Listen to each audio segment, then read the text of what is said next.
Hey, what's going on? Coaching Success Radio, and today we're going to talk about improving your lead magnet to actually start attracting the clients that you need to bring into your business. As I build my coaching business, I want to know how to effectively serve clients and make more money doing it. This podcast will pull back the curtain to reveal exactly how successful coaches are building their empires.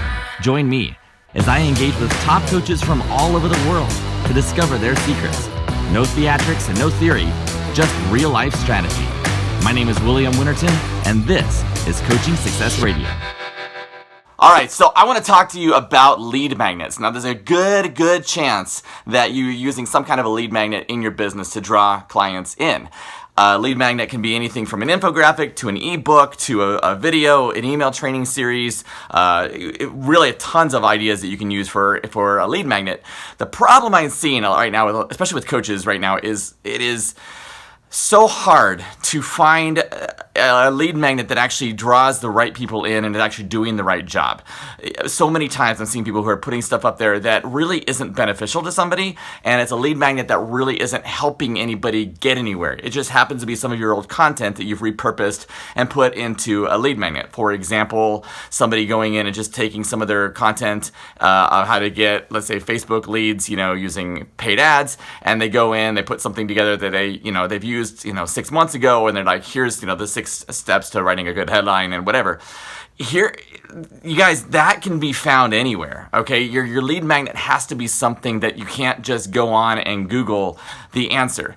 Another problem with it is that if you do have a lead magnet, generally speaking, anybody can go on to the lead magnet, and they can go on and they can start, they can go in to find your lead magnet, and then they can just copy what you've got. So you've got to do something that's specific to you and specific to what you offer. All right, so I've got some ideas here, and what I want to do first of all is I want to tell you a little bit about why this is a big deal. First of all, it's a big deal because you need to be able to pre-qualify the leads that are coming through and see who is actually a lead for your business rather than somebody who's actually coming in and just signing up for the free lead magnet and then running away, right? So you've got to purpose this specifically for the audience that you're trying to attract.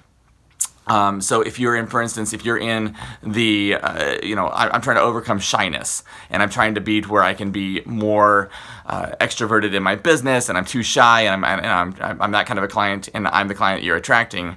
What your lead magnet must do is help me to solve one of the major issues of shyness. It has to be able to solve the major issue that you're facing in terms of being afraid of speaking in public, being afraid of reaching out and doing marketing and doing sales calls, whatever your shyness factor is. So the lead magnet has to solve one of those major problems. It can't just be something to, tips and strategies. It has to be something that actually solves and goes through that process. And what I recommend is something that actually takes them step by step through and solves the problem 100%. Don't give them most of the answer. Don't give them a portion of it and say, sign up for my email list and I'll help you with the rest of it or whatever. You want to really solve their issue. And when you do that, you're going to create a couple of things. First of all, you're going to create trust because they're going to believe that they actually are getting what they asked for, right? They subscribed to your lead magnet hoping to get the solution, and they got the solution, full force, okay? So that's the first thing. The second thing you're going to do is you're going to position yourself up there as being somebody who can offer incredible value for free, which means that if you were somebody who they worked with paid, think about the value they're going to get there, right? Think about the improvement of value they're going to get there. So one of the things I like to talk about is taking your experience for your customer all the way through from beginning to end, focusing on that one thing that you're trying to sell, that one thing, that one program, right? What I take my clients through a lot of times is they'll have several different programs they're offering. They're trying to help, let's say, overcome shyness in the workplace, help overcome shyness through your Facebook ads or Facebook Lives. They're trying to help overcome shyness around, trying to attract a mate or whatever like that. And there's all these different programs and stuff. I would rather you focus on the one thing that you're super, super good at and make that just amazing and crazy and awesome, but make it where that is where your lead magnet, your emails, everything drives to that one thing. The problem is if you have too many different offers, you're attracting too many different people, then you're going to end up with a whole bunch of people following you and getting your emails who aren't needing what you're offering. They're coming in for one reason, and then your main program that you're offering is completely different, and they look at it and they say, well, that's fine. I really needed this thing solved. I got it solved. I'm not interested in going this direction. Maybe they don't have a business, or they don't, aren't looking for a partner or whatever. So if that's your main offer and your lead magnet wasn't 100% fluid into what you're offering, you're gonna end up with a whole bunch of people on your email list that are just a bunch of prospects who were interested at one point, but they don't open, they don't open your emails anymore. They're killing your opt-in rate. They're killing your messaging because you're like, why can't I reach these people? It's because you got the wrong people. Okay, so what I like to think about is getting somebody in through a full experience. And I'll tell you a little bit about, I'm going to kind of sidestep this here and talk about my church for a little bit. When I was in church, I would take people through whenever they were in a worship service. It was the same kind of a strategy. I wanted to take them through a process. I didn't want them to ever feel like they were interrupted. Like if we start, it was an hour long, and if we start the service off, I want them to walk in, and from that moment, I would wanted the whole service to flow until they left. All right, I couldn't tell where they were. I didn't know exactly where they were that morning with their family. I didn't know where they were, as far as any worship stuff or any of the religious stuff, or I don't know where they were specifically for a congregation of several hundred people. I didn't know specifically each person, but I knew if I could take them from here and carry them through a whole service and get them out and have it feel like one experience, there's a better chance that they would be more receptive, the better chance they would get more out of it, they'd build better relationships and grow further in their faith and all that kind of stuff. What I didn't like is whenever you would have, let's say a service would start and you sing a song, and like everybody's like, yeah, we're singing a song, and all of a sudden this thing, stops, and then somebody walks up in front and they say, okay, well, welcome, we're glad you're here, and blah, blah, blah, blah, blah, blah, blah, and they talk and talk and talk. Then they get done, and then you start up, and there's another song. All right, cool. We're gonna have a song, and then you stop, and then okay, now we're gonna go over here and we're gonna do this thing. And it was like this real disjointed feel, right? It was almost like different little compartments. And it's funny because when you're doing any kind of performance, live performance, any kind of, it doesn't matter if you're in a church or if you're in a live event or even if you're in a theater, right? And you're watching a really cool scene, it's intense, and all of a sudden, like the scene's over and they go to another scene. People start. It's weird. I don't know what it is, but people start coughing. Do you guys notice that? Like they have like this random I don't want the silence, so they start this like everybody's got to clear their throat in this one little 5-second gap, right? And you know what I'm talking about. Like it was a huge moment, concert, everybody's applauding, everything's good. It dies down and everybody starts coughing. And I think it's just one of those indicators to me, like, okay, something's wrong. Like that's a red flag to me. Like, okay, it's not moving smooth because now there's a break in the system. And everybody's like, oh yeah, I got to breathe, and then they start coughing. I don't know why. I've got a major problem with that, and I don't know why it is, other than the system, the flow has been broken. So what I like to do whenever I was in worship, I would sit there and I would go, okay, what's the first thing I can do? I'm doing a song. I'm going to have it go through. When the song ends, let's say it's a song that's super melodic and emotional and stuff like that, really pretty song. If it ends, I want it to end, and if somebody's going to be speaking afterwards, I want them up there in place, ready to speak the moment, like before it ends, so that whenever the song is done, or even when it's trailing out, I want them to be ready to speak, and I want them to speak in a tone that's reflective of the song. So if the song is, it ends and it's real soft, and they come up and go, all right, let's go ahead and let's talk about the next, it's right, it completely destroys the mood. But if the song ends and it's nice and smooth, and they come up and they say, blah, blah, blah, blah, blah, blah, blah, and they go into this tone, they just roll right into the next one, the segues, the transitions, that's what I loved to do, is to orchestrate that. And I would live for that, because I could feel like a service would go through nice and smooth from beginning to end without any bumps, okay? That's what I did as a programming coordinator, music director of church service. Let me slide all the way back over now to your business, okay? What this means is when people first go and get your lead magnet, when they first start getting into your automated email sequence or into your funnel or wherever they're going, it means that they get in, they need to have a smooth experience all the way to the point where they're going to make that purchase, right? There needs to be no surprises. So right away on my first emails out to people, I like to let them know, look, if you want a one-on-one coaching session with me, here's the way to reach me. Here it is, right here. Like I'm not going to surprise you. I'm not going to say, well, go through these 5 steps and then take this video training series and then go through this program, and then eventually, here's my course, and here's the one-on-one package that you can get with me.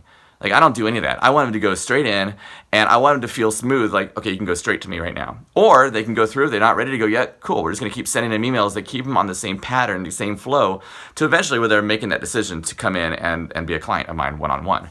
I don't have any desire to spring it on somebody, and there's no reason to. And a lot of people feel that sometimes it feels too salesy to put something up front.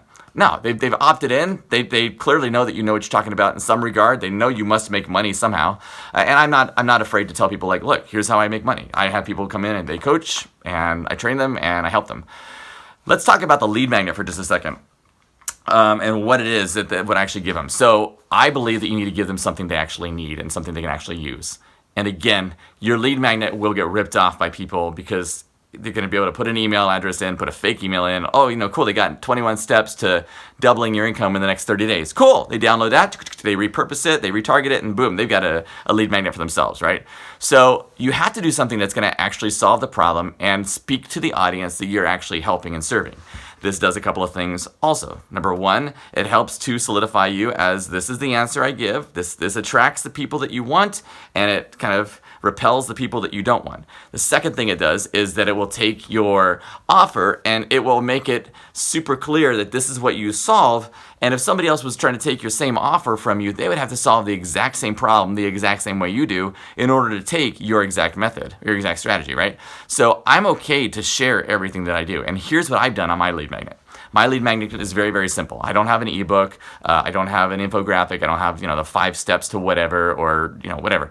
I have a webinar. I have a webinar that runs about an hour. I recorded it live, several months ago, and I saved it and I put it on as an evergreen webinar, and it just runs. And so when people come in, you can go after the podcast. My link is here, williamwinterton.com.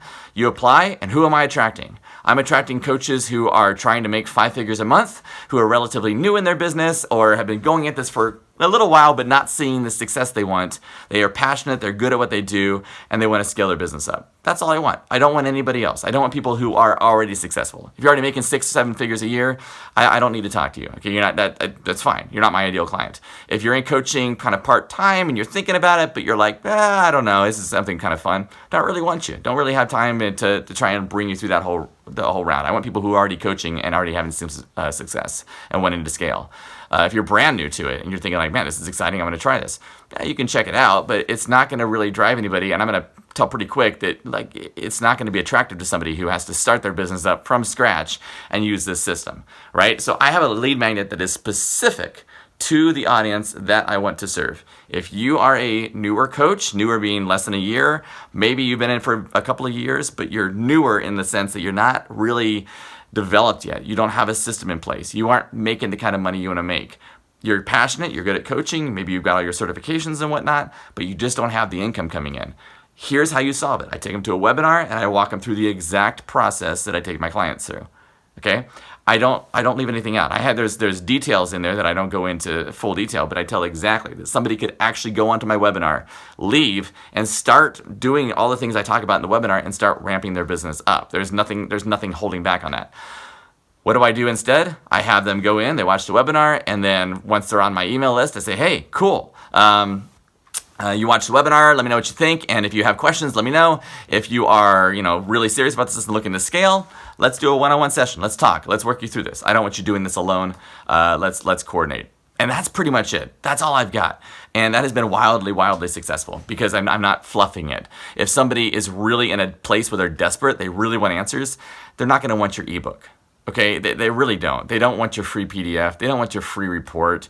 They really don't need your, I don't know, all this stuff, this email sequence that you've got, or this 30-minute training on how to solve X, Y, Z. I mean, they want something that's actually going to solve their problem, right? A case study isn't necessarily going to solve their problem the way that actually going through the process and telling them how they can get help from you will actually solve their problem. So my advice is to look at your lead magnet that you have. How are you getting that out to people? How are you making that easily accessible to people? And are you taking people from that lead magnet all the way through your final offer, your main offer, in a very smooth, congruent fashion? Is it something that's so easy, so crystal clear? Here's the path, here's the road. I'm not offering anything else. I'm offering this. This is your problem, I'm offering this solution, and here's how it goes. Is it that smooth? If people are looking at your menu and they're confused because there's so many options to choose from, they're going to be confused, they're going to go somewhere else, they're not going to contact you, it's not going to work. All right, so you've got to be crystal clear. So look at your lead magnet, see how you can make it simpler, see how you can make it exactly what your ideal client wants and nothing else. Make sure you offer it in a way that it repels the people you don't want to work with, and you're going to start seeing instant improvement in the quality of leads that you're getting and the responses you get from those leads and the number of sales that you eventually get as well. Wow, that was awesome. Thank you so much for tuning in and checking us out. New episodes are coming out every few days, including lots of conversations with massively successful coaches sharing their secrets with you. So be sure to subscribe to our podcast and YouTube channel so that you don't miss out.